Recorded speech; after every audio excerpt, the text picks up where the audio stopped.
19th Dome, Brighton. 21st de Montfort Hall, Leicester. 22nd St George's Hall, Bradford. 23rd Empire, Liverpool. 24th off. 3rd is off. 4th is Paris. The Peter Gabriel Band is on the road. Before them, a series of one-night stands in 40 European cities. Behind the scenes, a backup operation that would outface the Normandy landings. For today's pop star needs to be more than a singer. He needs to be a poet, actor, and ringmaster of a flying circus. He needs 10 tons of equipment, and most of all, he needs a convoy. And anywhere in Europe, that means the Kent-based firm of EDWIN SHIRLEY Trucking. I'd call it rock and roll madness. This tour, for instance, is just slightly over 2 months long. 42 concerts, which means that I'll load and unload this truck 82 times. And there's no set routine. It's not like having a 9-to-5 job 5 days a week. Sometimes I can wake up in the morning and think, Christ, what day is it? Where am I, in fact? I've done that a lot of times, and it's really strange to wake up and think, Christ, what day is it? And, you know, what city am I in, you know? But it can happen.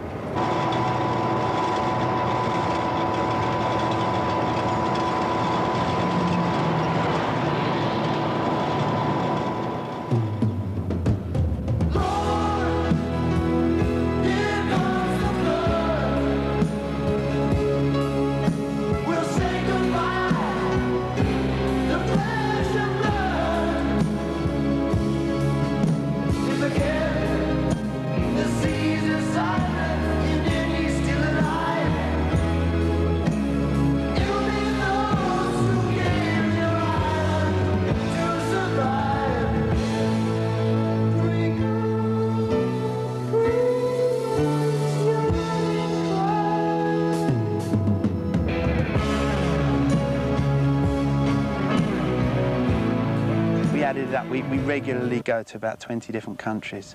They all have different rules and regulations. Some let trucks drive on Sundays, some don't. Some have borders closed at night, some don't. You've got to know all the rules and regulations. And then you've got to translate that to the lunatics you're dealing with.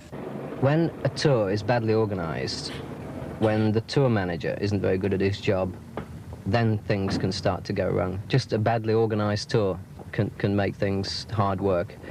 If the tour manager doesn't get it together with the promoter for proper help at the concerts, we're totally reliant on the ability of the people in charge, the management. And if the management is bad, it's bad all the way down the line. Some of the American bands are totally crazy. The other thing is that they're used to America, where there's 3,000 miles of open road, no borders, no sea crossings. I mean, sometimes with Americans, they book a show in London and a show in Paris, and they want to get to Paris at 8 AM after getting out of London at 2 AM the same morning. And they say, what's the problem? It's only 500 miles. And you have to show them a map and say, look, see that blue bit there? That is sea. And you can't drive across it. You have to get a ferry. And this is a different country. And, you sometimes have to start at scratch. It's a mad world of late nights and hard driving, with barely a chance to sit back, look around, or snatch a few minutes' kip. But the top bands are now competing to put the biggest, most extravagant shows on the road. The fee for Shirley's 2 Volvos on the Gabriel tour is £18,000. That maybe in a nutshell is what it is. It's just going places you've never been before and maybe you wouldn't get to go to without it. Granted, rock and roll may not be the best way to see it because you live your life in a coach or in a bus, a minivan, right? Or whatever, a car, maybe a plane if the tour's big and expensive. You see the back of concert halls and you see mountains as you go by them, or cathedrals or whatever. You might get lucky like I did with Wings. I was there in Venice for 4 days. Hell, I would have never done that. It's just a chance for me to go. Until I get tired of going, I guess I'll continue to do it.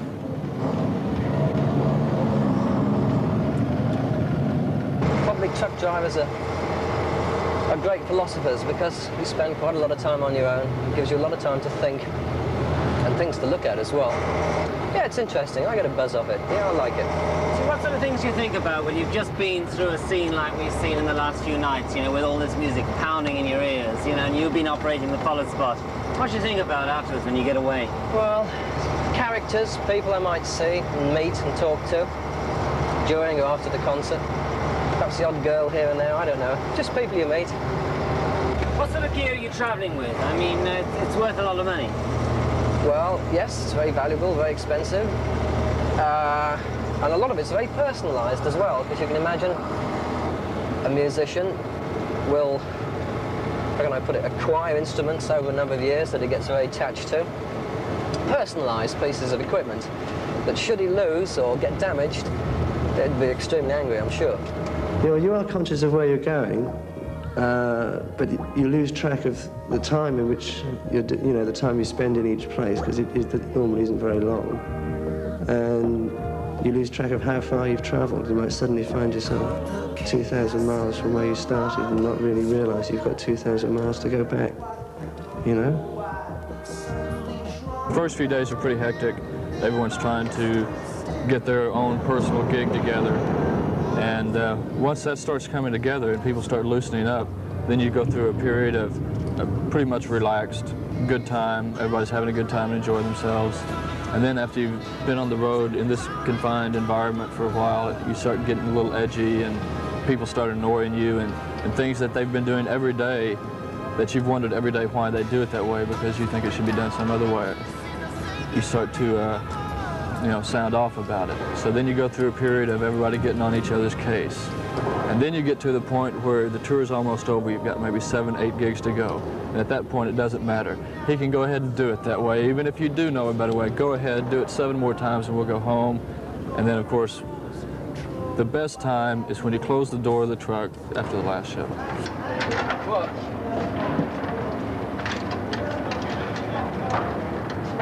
I started this thing with the idea of hopefully someday getting into a studio and just being a studio engineer behind a desk like very many people do, most people that I know that come from my side of the production end, right? We go in and say, well, someday we're going to be an engineer, we won't be humping boxes, we won't be doing all the jive stuff, we won't have to sweat like everybody, like we used to. Well, that's it. You work for something at the end. Everybody's got a goal, that's mine, to be a studio engineer. Everything's working, it's all right. No worries when you bring the band up. What? Can you believe us now? You go into a hall that is not meant for rock and roll.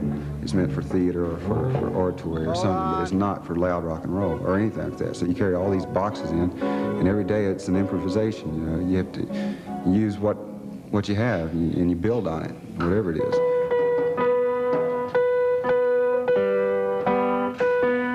So you go into a place that is very, very small, and you've got all this gear, so you just do what you can, you stack it up. If you win that day, you know, you feel great about it. You leave, you tear it all down, you walk out, you beat the hell out of the place, is what we say. I suppose there's a sort of pride in what you're doing, and a loyalty to the people that you're working with, rather. And just doing something that a lot of other people don't do, and enjoying it all the time.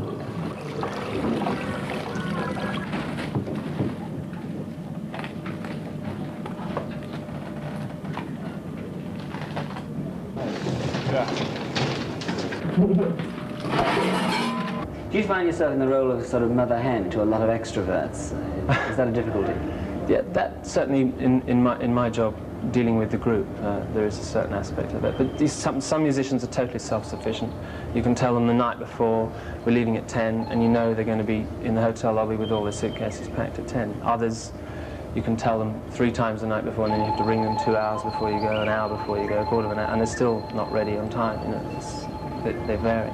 Does everybody matter in the crew? I mean, you're obviously going to say yes because they'll be watching, but how conscious are you of all the different roles, or is it just a load of things that happen and you don't get involved? Oh, no, everybody's role is very clearly defined. Not necessarily before we start on the road. Quite often, I'll notice things aren't getting done. And I may have an idea about whose job that is, but the crew may have different ideas, and that kind of thing has to get sorted out right as early as possible. And once someone has accepted responsibility for that role, then I know who to jump on when it's not organised. The attractive angles for me on some tours that I do, especially during the summer months, are perhaps days off that I might get in exotic places, perhaps in the south of France, on the coast, or in Switzerland or any country, just days off. Sometimes if we have a few days off and I can get friendly with the local people, and perhaps they might take me back to their homes and things like that, which has happened. That's sweet and nice, and that's when the job is an absolute pleasure to do. Tempers do fray, and can often just sometimes turn into a fight, but very rarely. You can imagine when you've been on the road for like a month, been away from home, you're getting tired, perhaps run down. Tempers do start to fray. But also, people that have been on the road for a while know and understand this and become tolerant. And in fact, I myself become more tolerant the longer the tour is, because I know and understand what's happening to me and the people around me. So I adjust to it. Bubble and Squeak, a really unique service. I've heard about them before, but this is the first tour that I've actually seen them and eaten their food. And it really is just an incredibly excellent service. I don't know how long they've been doing it, but certainly not very long. And they provide, throughout the whole of the day, from the time that we get to the concert, with coffee, rolls, sticky buns first thing in the morning, and a 3-course meal later, and drinks, and tea and coffee all the time. We use fresh vegetables, fresh meat, fresh fruit as much as possible. Sometimes we've got to resort to convenience foods, but there's one thing about road crews that although they might be doing a hard job and working long hours, they earn a lot of money for a start, and they expect good quality things, and if they don't get it, they let you know in no uncertain manner. For example, they wouldn't think twice about throwing something back at you if they didn't like it. Throwing it at you? Oh, definitely. Why have you been talking? I mean, all these amazing concoctions are coming out. Don't you feel tempted to do convenience food? It must be much easier for you. The crew wouldn't accept it. The crew expect to eat reasonably well, and once or twice we've been late or we've run down, we've broken down, we've bought tinned potatoes or frozen chips, and as soon as we've served it to the crew, they've let us know in no uncertain manner. So we decided it's not worth it. You obviously love the thing, you wouldn't do it, but don't you is there things that really get on your nerves about having to cater like this when you're professionals and you work in professional circumstances? No, because we think we're professional enough to overcome any problems. That's what we're being paid for, and that's what we're doing. And it's not a lot of different to what we've seen in so-called professional places before anyway. My brother was a truck driver, and he'd happened into the business like this. He was sitting in a pub one day and bumped into a friend that was working for the Bonzo Dog Doodah band, and they needed a driver, I think, just for a few gigs, and he started with them, and it just went from there. That's how he got into it, and that's how I got into it as well, by driving. I packed in my job. My parents freaked. They thought I was doing a very foolish thing, and in fact there were times when I did too. But I stuck it out, took the course, went privately, paid for it, 2-week course, and in fact failed my test the first time, but got it the second time around, and worked for a general haulage firm in my hometown in Stoke, which is the worst job I've ever had. It was a terrible job. And I used to pick up cornflakes from Liverpool on a flatbed lorry that had to be roped and sheeted. And I did this run all the time from Liverpool to Glasgow, and then I had to phone back to get a return load, which could be anything from pickles, it could be absolutely anything, and back to Stoke again. Basically, when you're on the road, you tend to lose track of time from one day to the other. You're conscious of moving because obviously you have to go through certain discomforts maybe in travelling, but it's made as best as possible for you. But you might find yourself in one hall in one place and suddenly think, well, where was I 2 or 3 days ago? And you don't know where you were. You're conscious of the place you were in, but you're not conscious of what day it was.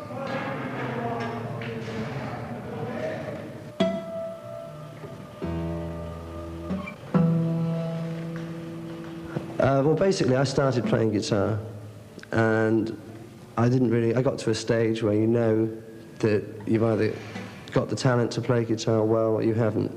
You know, I think there was a stage like that. I just felt I didn't, and so I just left it. And then I had this interest in music, had this interest in the people that were in music, and eventually one thing led to the other, you know, and you're actually doing it. The social life itself, I mean, the only social life you have is with the 12 other guys and the coach. You know, you're in somewhat of a time warp. Everything outside of these 12 people and these shows we do every day, you know, the news of the world, all that's irrelevant. You know, it doesn't affect you, and you're not aware of it. So that's the real social life that you have. And anything else back home, you know, the personal life that you have or have had or would like to have, you know, you pretty much have to sacrifice that because there's just no way to keep it going. And apart from the joys of travel, I mean, what effect has it had on you personally with relationships in the past? Oh, well, it's cost me a couple, but the relationship that it cost me, it also gave me, right?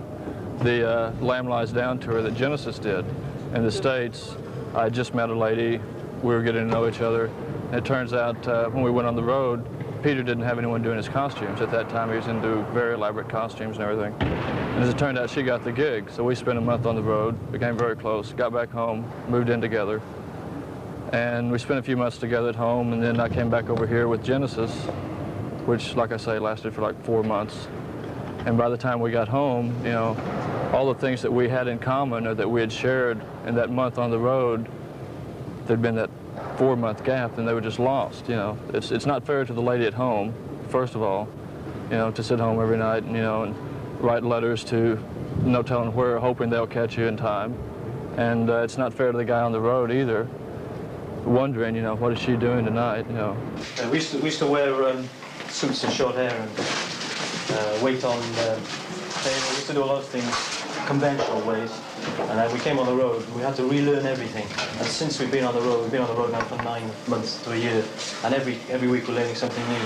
Well, why did you change your appearance? Because we wanted to fit in with the crew. In fact, when we first started, we were different, and as soon as we were labelled different, the crew kept a distance. They wouldn't ask us for different things, they just came, sat down, ate and went.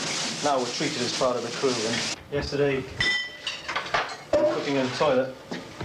Tomorrow we might be cooking in a full-scale university kitchen if we're lucky. Depends completely on the venue. So we go from the sublime to the ridiculous. So we have to choose our menu to suit where we're cooking, the environment, you know. And what happened to the toilet? I mean, how'd you cope with that? The toilet was off it, so what we do, we just ask people not to use it. But all the time we're aware that it is a toilet, so obviously things aren't left uncovered and lying about. So what sort of menu did you do last night in the toilet?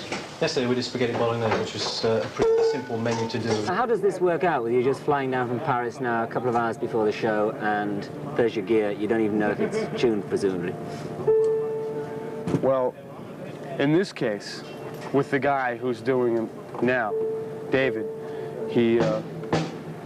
I could actually get up on stage without ever touching my drums, never play them, just step right on and do a show and really feel, not be worried at all about how things work. He's amazing. He actually tunes my drums for me, which I don't know anybody no one's ever done that before for me. He knows more about drums than I do, for sure. I couldn't even begin to tell him anything about what he's doing up here.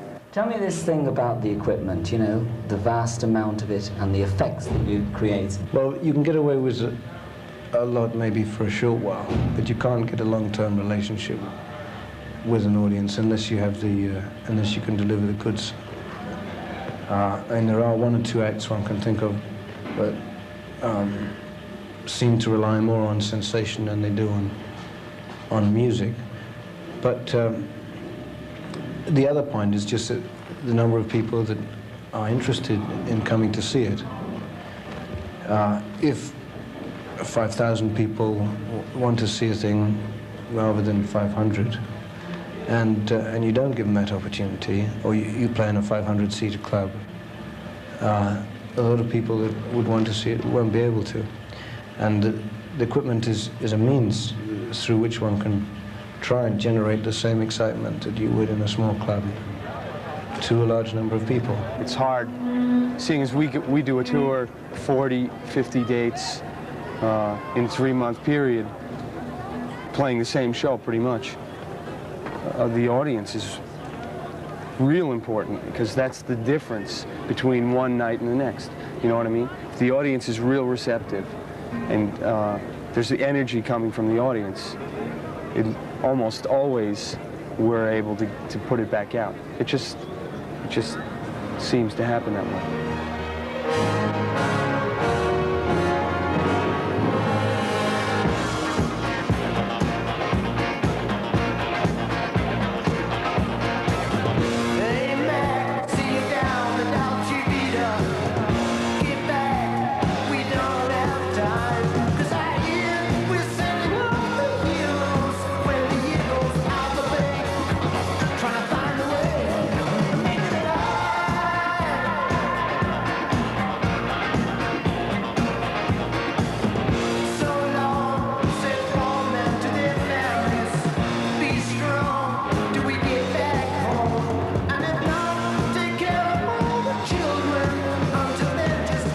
Nobody wants to do this stuff forever. Because what point is it? I mean, we're making other people rich from our talents, right? Which is true. We do that. Granted, the stars are the stars, and they're what people come to see. But these people wouldn't be anybody without us. You know, if we didn't have people running the lights and creating the moods and carrying the flow and stuff, and the same thing with sound, people creating effects or whatever, just people that hump the gear. Without us, it wouldn't happen. What about the music and the show? Do you ever get into that? Oh, you have to, don't you? I mean, you can't do this for 2 months, you know, the same music every night without getting into it. Although I have done it before without getting into it. That's no fun. This show, yeah, I like.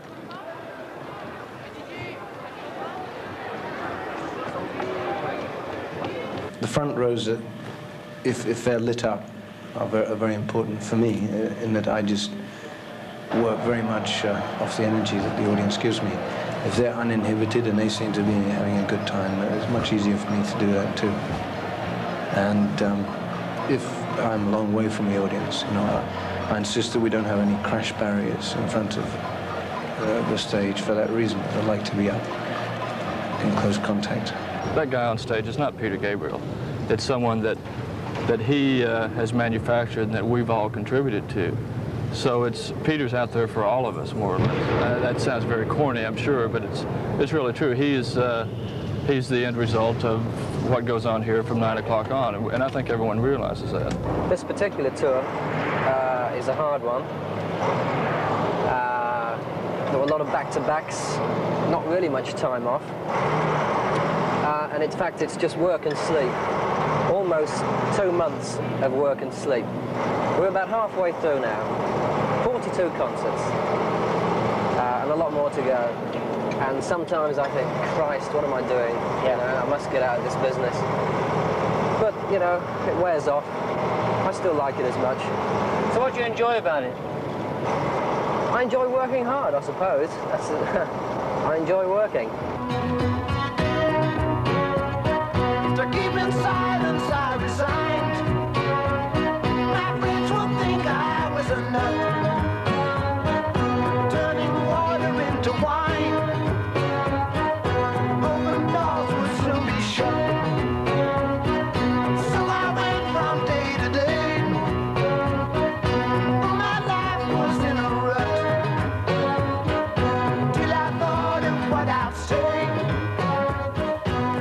Okay, Phil, after Peter Gabriel, I wonder if you fancy doing Harry Belafonte. Starts on the 24th in Saarbrücken, then it's 25th off, 26th Zurich, 27th off, then 4 days in Hamburg, with the 5th off, the 6th Frankfurt, 7th off.